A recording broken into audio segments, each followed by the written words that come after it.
EVM पर पूरा देश सवाल कर रहा है, क्योंकि पिछले राज्यों के चुनाव परिणाम जो आए उसमें जमीनी हकीकत अलग थी, जनता कुछ अलग कह रही थी, और उसके बाद ईवीएम में जो परिणाम आ रहे हैं वो कुछ अलग है।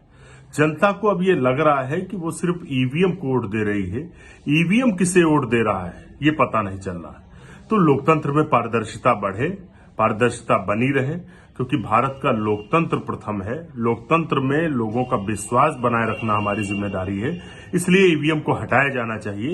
ईवीएम की वजह से लोगों के मन में कहीं न कहीं अविश्वास पैदा हो रहा है, जो देश के लोकतंत्र के हित में नहीं है।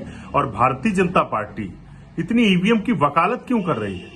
2012 में तो ईवीएम का विरोध कर रहे थे, किताब लिखी थी भाजपा के नेता जीवीएल नरसिम्हा राव ने, प्रस्तावना लिखी थी आडवाणी जी ने। आज अगर ईवीएम पे भरोसा फिर से उठ गया है तो ईवीएम को हटाया जाना चाहिए। ईवीएम को लेकर जो बैनर लगाया गया है, सवाल ये नहीं है कि ईवीएम खराब है या ईवीएम में दोष है। सवाल यह है कि जर्मनी जैसा देश जो टेक्नोलॉजी में और हर चीज में आगे है, वो अपने यहाँ क्यों इसका इस्तेमाल नहीं कर रहा है। ये सोचने की चीज है। अमेरिका जैसे इतना बड़ा देश जिसने ईवीएम को बैन कर रखा है, नीदरलैंड जैसा देश जो ईवीएम पर बैन कर रखा है, इंग्लैंड फ्रांस में तो इसका इस्तेमाल ही नहीं किया है, तो भारत जैसे इतने बड़े देश में इसका इस्तेमाल क्यों हो रहा है? सोचने वाली बात है। ये एक तरीके से विश्वास की बात है।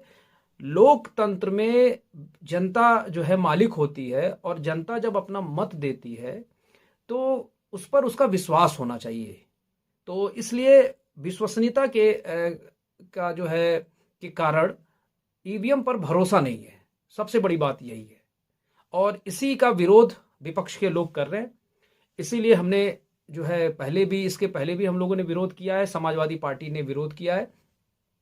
इस बार भी हम लोग इलेक्शन कमीशन से ये मांग करते हैं कि ईवीएम को बैन किया जाए और बैलेट का जो है इस्तेमाल किया जाए, जैसे नगर निकाय के चुनाव में इस बार हुआ है।